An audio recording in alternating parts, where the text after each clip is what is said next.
So this is the 2012 electricity paper for level 3 physics. And question 1, the battery. Hugo has brought a remote controlled car. He removes the battery from the car and connects it to a variable load that allows him to control the current. So there's the variable load, and that's controlling the current in the circuit. Having a quick look at the diagram, we've got a battery. The dot dot dot, remember, means there's lots of cells in there. We've got the internal resistance of the battery by the look of it, the voltage giving us the terminal voltage across it, and the current through. So it's good practice to identify all these things when you're doing tests. Hugo then measures the terminal potential difference using the voltmeter. There we go, it was a good assumption, and plots his results on a graph. So let's scroll down to see the graph. Terminal potential difference versus current for the battery. What have we got? We've got a graph, goes up to 8 volts on the vertical axis. If I'm looking at the current on the bottom, it goes up to 800 milliamps, which is 0.8 amps. And if I'm kind of connecting the dots here, I can see there's going to be approximately a intercept between 7 and 8 volts for the terminal voltage at 0 current drawn, which tells me that's the EMF, and there's likely to be a question asking us something about that. So question A says, calculate the size of the resistance that Hugo uses to draw a current of 500 milliamps. So remember, this is the current going through the circuit, so let's just go and have a look at that. We have at 500 milliamps, it's here, we have this current going through the circuit, just around there, and that looks like it's going at 6.2, so 6.2 volts, and that's the voltage measured across the resistor, which is the same as the terminal voltage in this case. So if we're calculating the size of the resistance, we've got the voltage across that resistance, the current through that resistance. We can just plug this in as a simple R equals V over I calculation, which is going to be 6.2. Depending if you draw a line of best fit through these points as well, you might be allowed to use slightly higher or slightly lower depending on your range.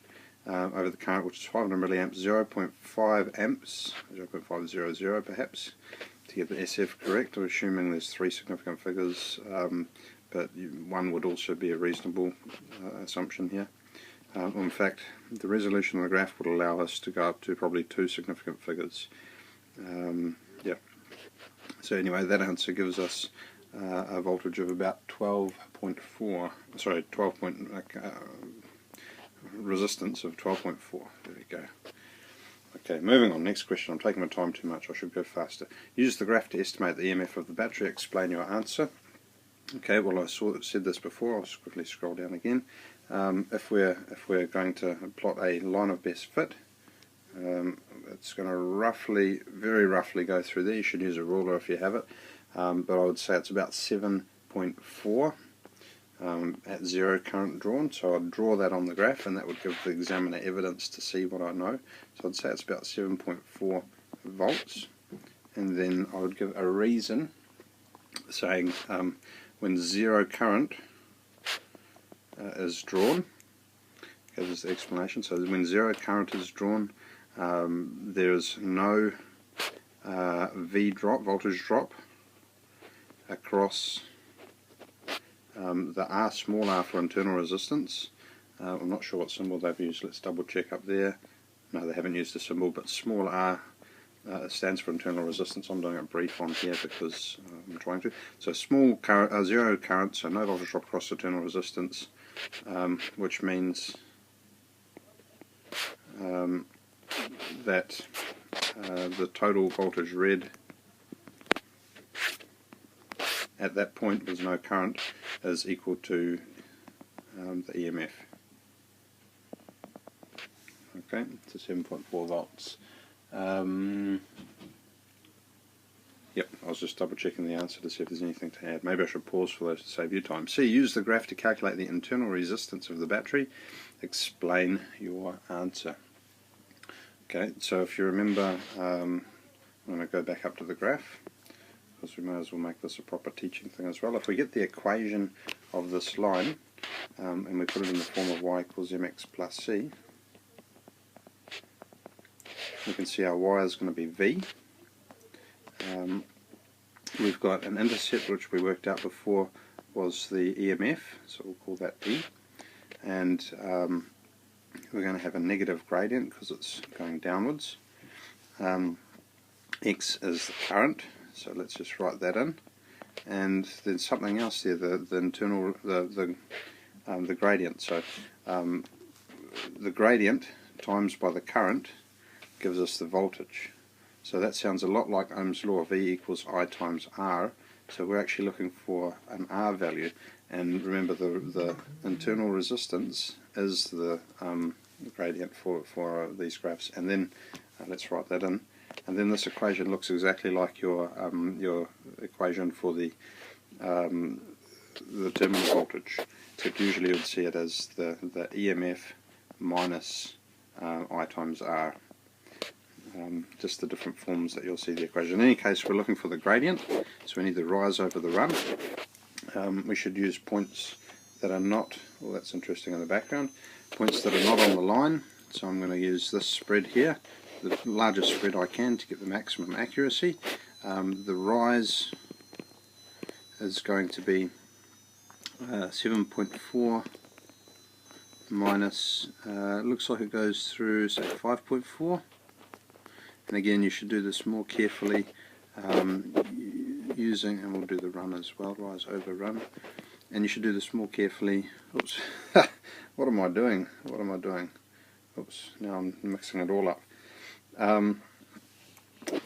You should do this more carefully using a ruler anyway. Okay, I'm just going to carry on with where I was, because it's shifted unfortunately. But the run for that intercept is from 0 to 800, so it's 800 minus 0. Minus 0 is 800, and then you plug those numbers in, 7.4 minus whatever. It works out to be about 2.4 ohms. And remember, it'll be negative, but the negative doesn't really matter.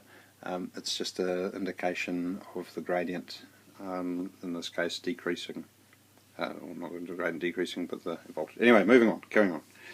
C, use the gradient, we did that, calculate the internal resistance.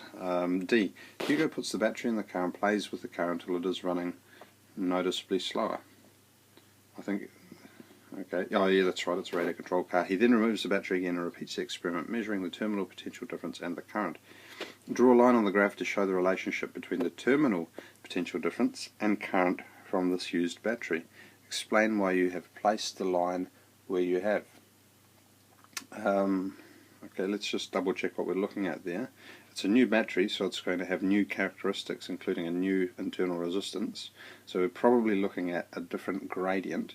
Is the gradient larger or smaller? Let's have a look at it. We reread our bit of information. So Hugo puts the battery in the car, plays with the car until it's running noticeably slower, removes the battery and repeats the experiment, measuring the terminal potential difference and the current. Pondering that one. I think I know what they're looking at here. So it's the same battery, but he's repeating his experiment of collecting data on the graph above. Okay, so this time the battery's flatter. Alright, I was looking for something hard. So an easy question. Let's just go to a different colour so that we can see what we're doing on here. So it's going to have the same, has to have the same EMF, so that's definitely going to be a point there. But it's going to be flatter. The battery will be flatter once he takes it out and then measures all these different things. So it's going to have a greater internal resistance, which means the gradient will be steeper. It's still negative, so it's actually going to go probably something like this. So we've got a greater R. Let's just go down into the question to make sure we're answering it properly. Greater R,